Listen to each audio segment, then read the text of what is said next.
Edification ministries వీక్షకులందరికీ ప్రభు అయిన యేసుక్రీస్తు పేరిట వందనాలు. ఈరోజు మన ధ్యానాంశంలో ఎఫెసీయులకు రాసిన పత్రిక 6వ అధ్యాయం మొదటి 4 వచనాలు చూద్దాం. పిల్లలారా, ప్రభువునందు మీ తల్లిదండ్రులకు విధేయులైయుండుడి, ఇది ధర్మమే. నీకు మేలు కలుగునట్లు నీ తండ్రిని తల్లిని సన్మానింపము, అప్పుడు నీవు భూమి మీద దీర్ఘాయుష్మంతుడు వగదువు. ఇది వాగ్దానములలో కూడిన ఆజ్ఞలలో మొదటిది. తండ్రులారా, మీ పిల్లలకు కోపం రేపక ప్రభు యొక్క శిక్షలోను బోధలోను వారిని పెంచుడి. ప్రభు ఇది వాక్యమును మన కొరకై ఆశీర్వదించును గాక. సో మనము చూస్తున్నటువంటి 21వ వచనం 5వ అధ్యాయంలో ప్రారంభమైనటువంటి మన సంబంధాల విషయంలో ప్రభు ఈ విధంగా హెచ్చరిస్తున్నాడు. క్రీస్తునందలి భయముతో ఒకరికొకడు లోబడి ఉండుడి అనే విషయంలో. దాని తర్వాత స్త్రీ పురుషుడు వారిద్దరి యొక్క సంబంధాన్ని గురించి అది చక్కగా వివరించబడి, ఏ విధంగా భార్య భర్తకు లోబడి ఉండాలో, పురుషుడు ఏ విధంగా క్రీస్తుకు లోబడి ఉండాలో, తర్వాత ఆ విధంగా ఉండటం ద్వారా దేవుని యొక్క నియమాన్ని మనం ఈ లోకంలో ఏ విధంగా నిర్వర్తించగలుగుతామో చెప్పబడింది. అదే క్రమంలో ఈ 6వ అధ్యాయం మొదటి వచనాలలో మరి కుటుంబంలో పిల్లల విషయం తల్లిదండ్రులకు ఏ విధంగా లోబడి ఉండాలనే విషయాన్ని గురించి హెచ్చరించబడింది. ఇక్కడ మొదటి వచనంలో, పిల్లలారా, ప్రభువునందు మీ తల్లిదండ్రులకు విధేయులైయుండుడి, ఇది ధర్మమే. ఇక్కడ విధేయులైన మాటకు అర్థం అది దేవుడు ఉంచినటువంటి క్రమాన్ని పాటించండి అని అర్థం.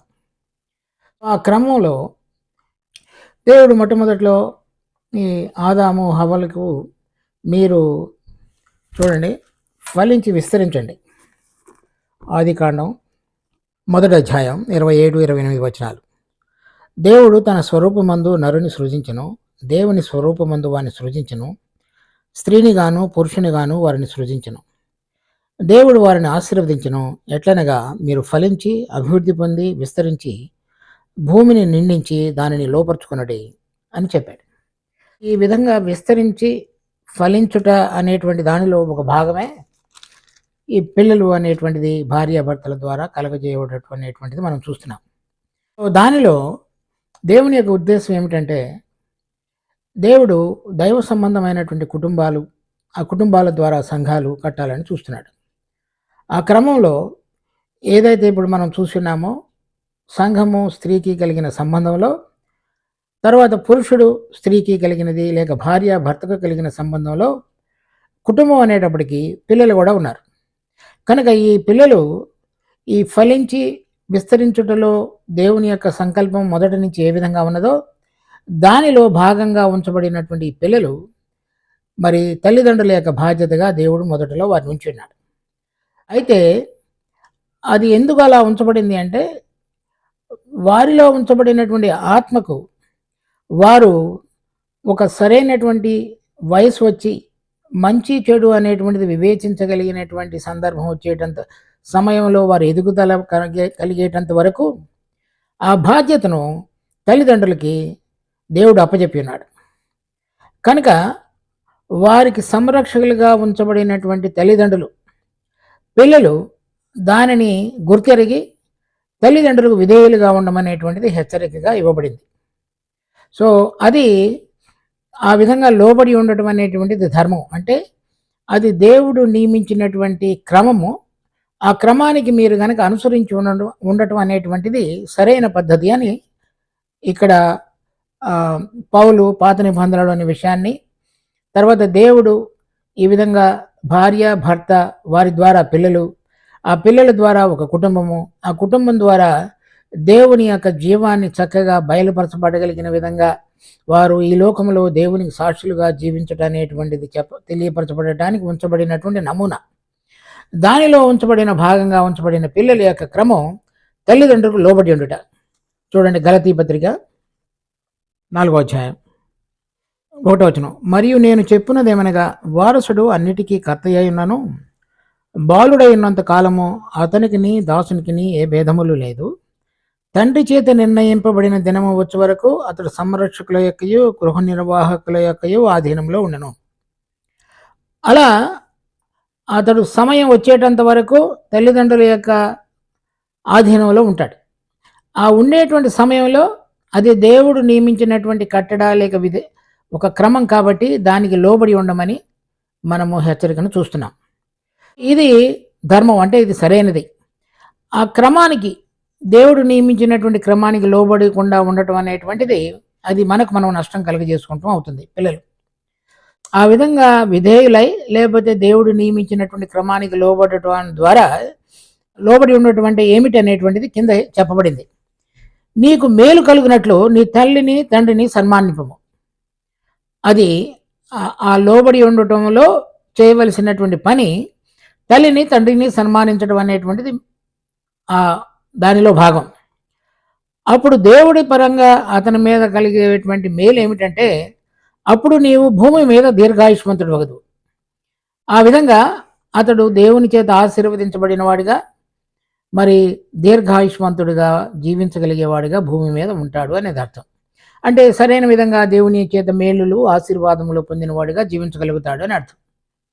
ఏ విధంగా అయితే దేవుడు తల్లిదండ్రులను పిల్లలు ఈ లోకంలోనికి రావడానికి వాడుకుని ఉన్నాడో, వారు పిల్లలను పెంచుట అనేటువంటి బాధ్యతను తీసుకుని వారు పెంచి పెద్దవారుగా చేస్తారో, ఆ క్రమంలో వారు తల్లిదండ్రులను సన్మానించి వారు విధించినటువంటి కట్టలకు లోబడి అన్ని విషయాలు నేర్చుకునగలిగే విధంగా ఉంచబడ్డారు. దానిలో తల్లిని తండ్రిని ఘనపరచమని రాయబడినది, సన్మానింపమని రాయబడినది. చూడండి, నిర్గమకాండం 20వ అధ్యాయం 12వ వచనం. నీ దేవుడైన యెహోవా నీకు అనుగ్రహించు దేశంలో నీవు దీర్ఘాయుష్మంతుడు వగినట్లు నీ తండ్రిని నీ తల్లిని సన్మానించము. అది ఆజ్ఞలలో మొదటిది.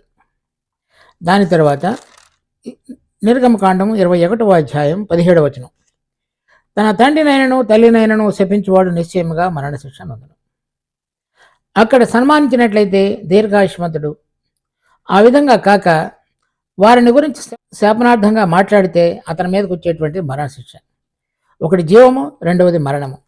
కనుక తల్లిని తండ్రిని సన్మానించవాలని చెప్పబడినటువంటిది పాత నిబంధనలో. కొత్త నిబంధనలో తిమోతికి రాసిన మొదటి పత్రిక 8వ వచనం. ఎవడైనాను స్వకీయులను విశేషముగా తన ఇంటి వారిని సంరక్షింపకపోయిన ఎడల వాడు విశ్వాస త్యాగం చేసిన వాడై అవిశ్వాసి కన్నా చెడ్డవాడై ఉండను.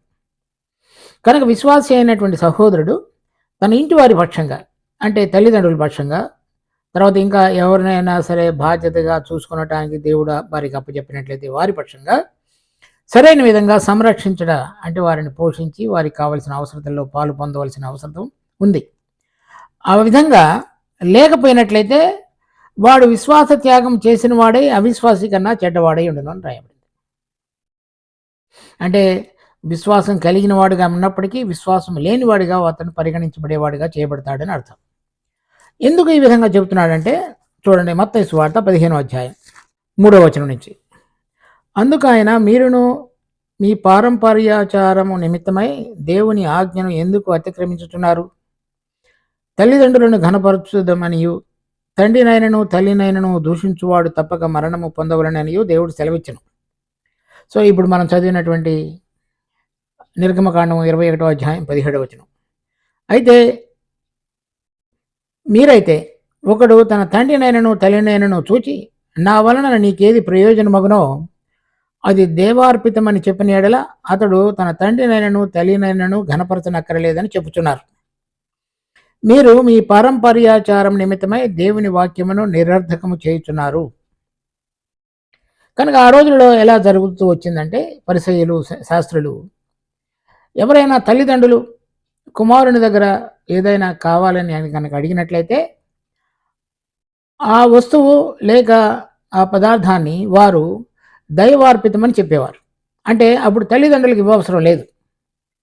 ఆ విధంగా తల్లిదండ్రులను ఘనపరచకుండా దేవుని పేరుట చెప్పి దేవుని యొక్క వాక్యాన్ని నిరర్థకం చేసి వారు మేము నీతిమంతులు అని అనిపించుకునే విధంగా వేషధారణ కలిగిన వారుగా జీవించారు. అటువంటిది దేవుడు ఏమాత్రం కూడా ఒప్పుకోడు. అందుచేత పౌలు తిమోతికి రాసిన పత్రికలో ఎవరైనా విశ్వాసగా ఉండి తన స్వకీయుల పక్షంగా, తన ఇంటి వారి పక్షంగా సంరక్షకుడిగా ఏ విధంగా ఉండాలనేటువంటిది హెచ్చరించబడింది. ఆ విధంగా లేకపోయినట్లయితే అతడు అవిశ్వాస కంటే కూడా వేరైన వాడిగా పరిగణించబడతాడనే విషయాన్ని మనం అర్థం చేసుకుంటున్నాం. తల్లిని తండ్రిని ఘనపరచుట అనేటువంటిది ఏ విధంగా మన ప్రభు ఈ లోకంలో ఉండగా చూడండి, యోహాను సువార్త 19వ అధ్యాయం 26వ వచనం.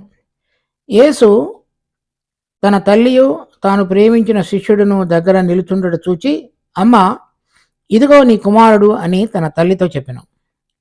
తర్వాత శిష్యుని చూచి, ఇదిగో నీ తల్లి అని చెప్పెను. ఆ గడియ నుండి ఆ శిష్యుడు ఆమెను తన ఇంట చేర్చుకున్నాడు. ప్రభు ఈ లోకంలో ఉండగా భౌతికమైనటువంటి విధంగా ఈ లోక సంబంధమైన రీతిలో మరి తన తల్లికి అతడు సంరక్షకుడిగా ఉన్నటువంటి బాధ్యతను నిర్వర్తించినాడు. తర్వాత తాను సిలువ వేయబడి ఈ లోకం నుంచి వెళ్ళిపోతున్నటువంటి సందర్భంలో కూడా తన తల్లికి కావలసినటువంటి సంరక్షణ విషయంలో ఏదైతే బాధ్యతను నిర్వర్తించాలో ఆ బాధ్యతను తన తల్లి పక్షంగా నిర్వర్తించాడు.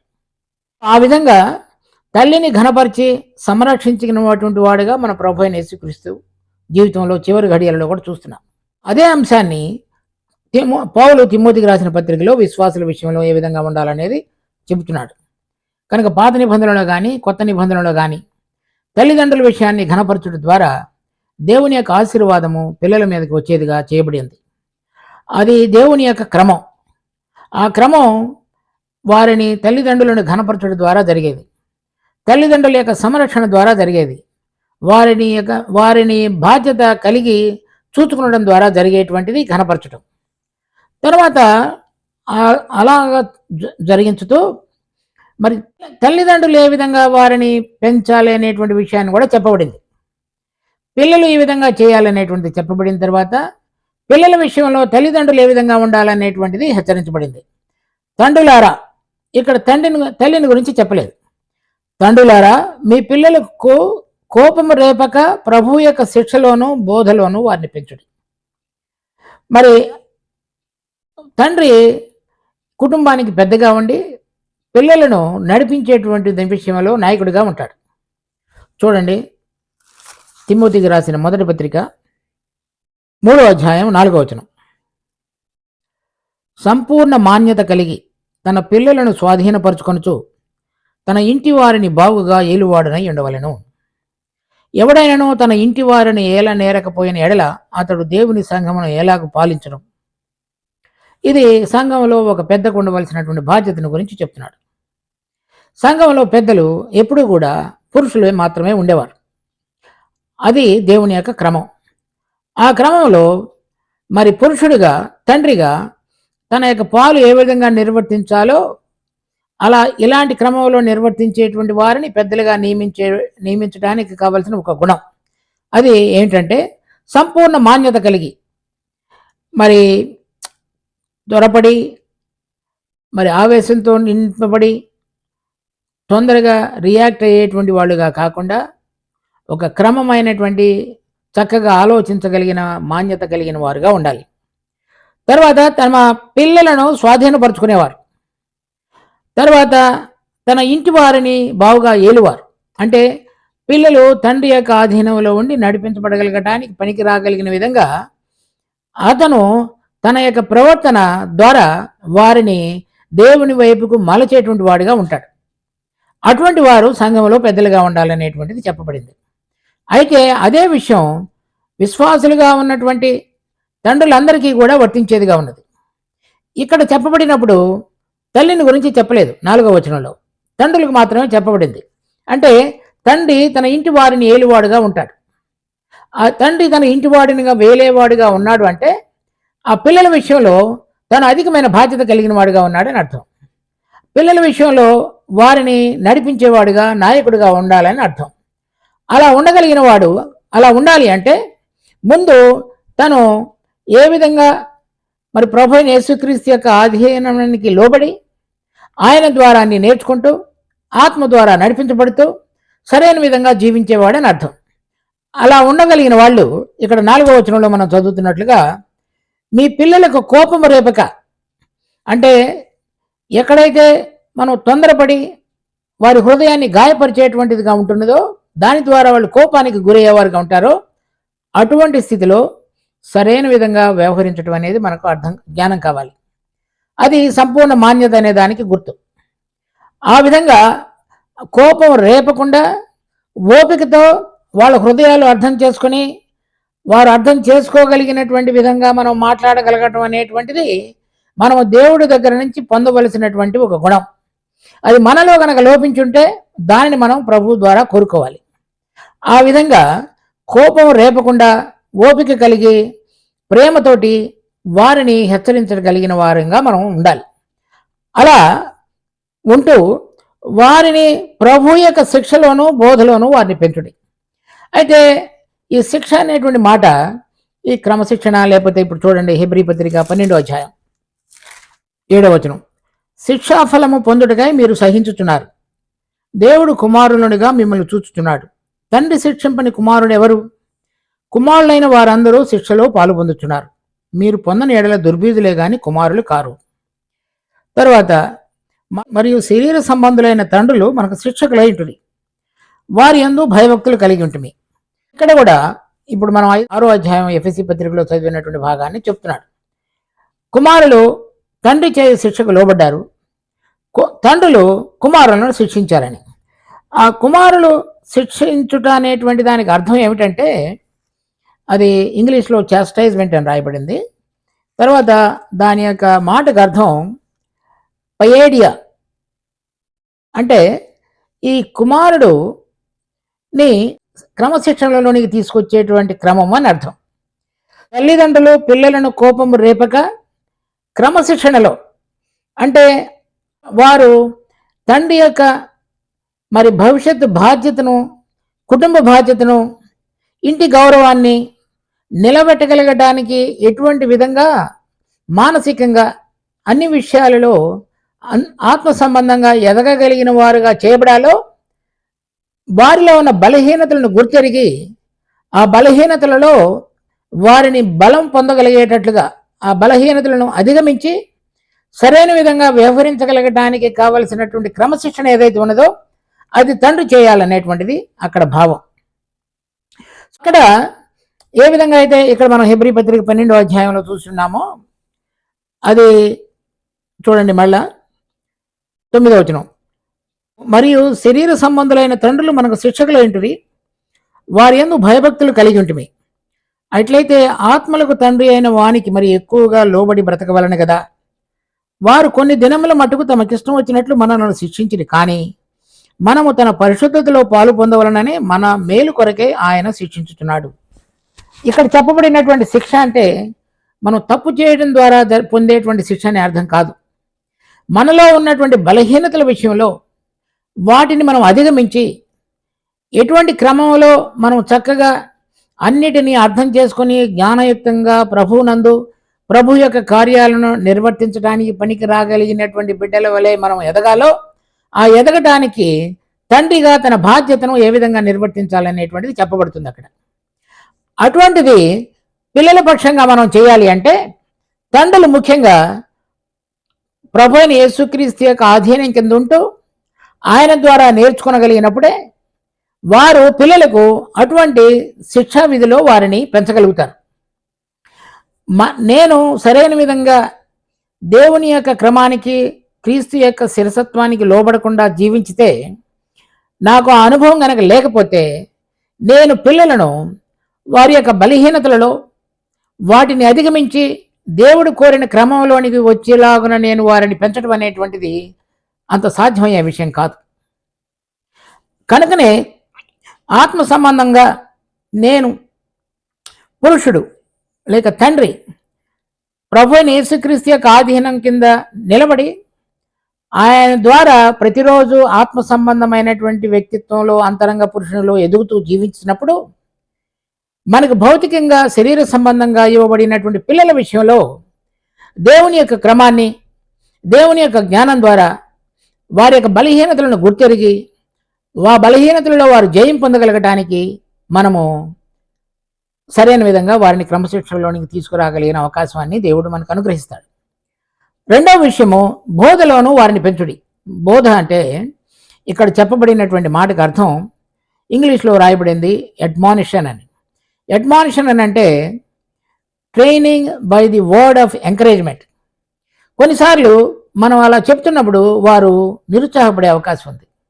లేక లోకంలో ఉన్న పరిస్థితులను బట్టి వారు కొంత నిరుత్సాహానికి వారు ఏ విధంగా ఉండాలని కోరుతున్నారో కలిగిన పరిస్థితులు కావచ్చు, వారి యొక్క ఇతరమైన పరిస్థితులు కానీ వారిని నిరుత్సాహపరిచే విధంగా కనుక ఉంటే, ఆ సందర్భాలలో మనము దేవుని యొక్క వాక్యం ద్వారా వారిని ప్రోత్సాహపరిచి, దేవుడు తండ్రి యొక్క జీవితంలో ఏ విధంగా మరి తన ఏ విధంగా ఆధారపడడం ద్వారా దేవుడు అతన్ని నడిపించి ఆశీర్వదించుతూ ఇంతవరకు నడిపించి ఉన్నాడో, అటువంటి అనుభవ జ్ఞానం కలిగిన వాడై తండ్రి తన పిల్లలను దేవుని వాక్యం ద్వారా వారిని ప్రోత్సాహపరిచి పురికొల్పి దేవునిలో క్రమంగా నడవటానికి పనికి రాగలిగినటువంటి వాడుగా ఉండాలనేటువంటిది అక్కడ ఉద్దేశం. కనుక పిల్లల విషయంలో తల్లికి తండ్రికి ఇద్దరికి వారు లోబడాలి, వారిద్దరిని సన్మానించాలి. వారి యొక్క సంరక్షణ బాధ్యత పిల్లలు పెరిగిన తర్వాత తీసుకోవాలి. ఆ విధంగా తీసుకున్న ద్వారా దేవుని ద్వారా వారు ఆశీర్వాదాన్ని పొందిన వారుగా దీర్ఘాయుష్మంతులుగా ఎంచబడతారు. తర్వాత తండ్రి ముఖ్యంగా అతని మీద కలిగి ఇవ్వబడినటువంటి బాధ్యత వారిని మరి ఆత్మ సంబంధంగా, తర్వాత ఆరోగ్యకరమైనటువంటి అన్ని విషయాలలో జ్ఞానం కలిగి దేవుని ఘనపరచగలిగి, తర్వాత బలహీనతల విషయంలో అదే జయాన్ని పొందగలిగిన వాడుగా ఉండి, మరి దేవుని వాక్యం ద్వారా ప్రోత్సాహపరచబడుటకు పనికి రాగలిగిన వాడుగా తండ్రి తన బాధ్యతను నిర్వర్తించాలి. ఆ విధంగా ఉన్నప్పుడు మరి దేవుని యొక్క క్రమము తల్లిదండ్రులు తర్వాత పిల్లలు ఇద్దరి మధ్యలో సరైన విధంగా చేయబడి దేవుడు కోరుతున్నటువంటి నిజమైన ఆదర్శ రూపకమైనటువంటి కుటుంబాన్ని మనము దేవుడు లేవనెత్తుట అనేటువంటిది చూడగలుగుతాం. అది ఏ విధంగా అయితే తల్లిదండ్రులు ఇద్దరు విశ్వాసులుగా ఉండి దేవుని యొక్క క్రమాన్ని, భార్య భర్తకు లోబడుతూ, భర్త దేవునికి లోబడుతూ, ప్రభువుకు లోబడుతూ, పిల్లలు తల్లిదండ్రులకు లోబడుతూ, తండ్రి పిల్లలను ఏ విధంగా పెంచాలో ఆ బాధ్యతను సరైన విధంగా నిర్వర్తించడం ద్వారా ఈ దేవుని యొక్క క్రమాన్ని ఈ కుటుంబ వ్యవస్థలో చక్కగా మనం చూడగలుగుతాం. ఎప్పుడైతే ఈ క్రమం లోపించిందో అప్పుడే ఇప్పుడు మనం ఈ లోకంలో చూస్తున్నటువంటి అనేక విషయాలు, విడాకులు కానివ్వండి, పిల్లలు తల్లిదండ్రులకు లోబడకుండా ఉండటం కానీ, తండ్రులు క్రీస్తుకు లోబడకుండా ఉండటం కానీ, భార్యలు భర్తలకు లోబడకుండా ఉండటం కానీ అస్తవ్యస్తంగా మారినటువంటి కుటుంబ వ్యవస్థగా మనం చూస్తున్నాం.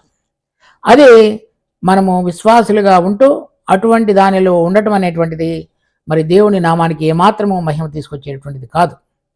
కనుక మనలను భర్త స్థానంలో ఉంచినట్లయితే క్రీస్తుకు లోబడుట, తండ్రి స్థానంలో ఉంచినట్లయితే పిల్లలను పెంచే బాధ్యత సరైన విధంగా వారిని దేవుని యొక్క శిక్షలోనూ బోధలోనూ పెంచే విషయంలో, స్త్రీగా భార్య స్థానంలో ఉంచినట్లయితే మరి పిల్లలను పెంచే విషయంలోనూ, తర్వాత భర్తకు లోబడి ఉండే విషయంలోనూ, తర్వాత పిల్లల స్థానంలో ఉన్నట్లయితే తల్లిదండ్రులను సన్మానించుతూ తండ్రికి లోబడుతూ మరి దేవుని యొక్క క్రమంలో ఎదగవలసినటువంటి బిడ్డలుగా ఉండటం అనేటువంటిది మనం అందరం నేర్చుకోవలసిన విషయం.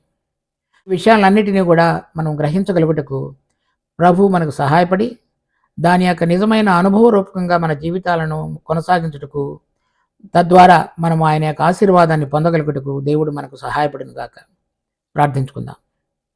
మా జీవం కలిగిన తండ్రి, మీరు ఇచ్చిన ఈ వాక్య భాగాన్ని బట్టి ఎంత వందనాలు.